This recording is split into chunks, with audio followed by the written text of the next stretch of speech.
قدیم زمانے کی بات ہے، ملک خراسان پر بخت شاہ کی حکمرانی تھی، جو بے حد نیک رحم دل اور خدا ترس بادشاہ تھا۔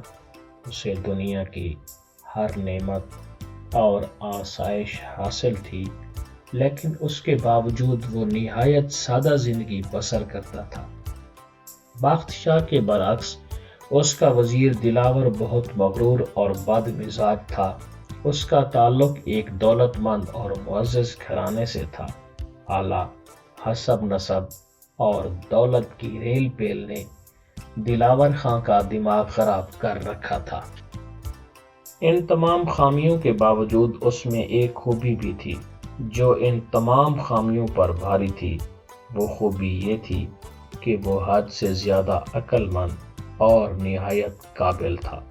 اس کی اسی خوبی کی وجہ سے بخت شاہ اسے اس کی بد مزاجی کے باوجود برداشت کر رہا تھا۔ ایک دن کا ذکر ہے، بخت شاہ اسی وزیر کے ساتھ کسی سفر پر روانہ ہوا۔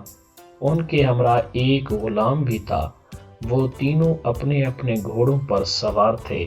جب وہ ایک صحرا سے گزر رہے تھے تو اچانک زبردست طوفان نے انہیں گھیر لیا اور وہ ایک دوسرے سے جدا ہو گئے۔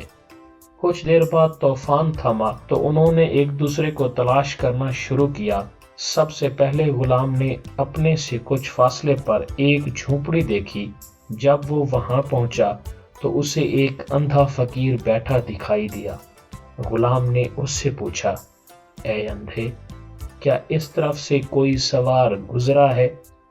اندھے فقیر نے جواب دیا، بھائی، مجھے تو کسی کی آہٹ سنائی نہیں دی۔ غلام یہ سن کر آگے چل دیا۔ تھوڑی دیر بعد وزیر دلاور خان کا ادھر سے گزر ہوا۔ اس نے دیکھا کہ ایک اندھا شخص بیٹھا حقہ پی رہا ہے۔ اس نے بھی پوچھا، او فقیر، کیا ادھر سے کوئی سوار گزرا ہے؟ فقیر نے کہا، ہاں، ایک غلام جو گھوڑے پر سوار تھا کچھ دیر پہلے یہاں سے ہو کر آگے گیا ہے۔ دلاور خان بھی اندھے فقیر کا جواب سن کر آگے بڑھ گیا۔ کچھ ہی دیر گزری تھی، اتفاق سے بخت شاہ بھی وزیر اور غلام کو ڈھونڈتا ہوا ادھر آ نکلا۔ اس نے جب فقیر کو دیکھا تو اپنے گھوڑے سے اتر کر فقیر کے پاس آیا اور بڑے ادب سے پوچھا، شاہ صاحب، کیا آپ کو معلوم ہے ادھر سے کوئی سوار گزرا ہو؟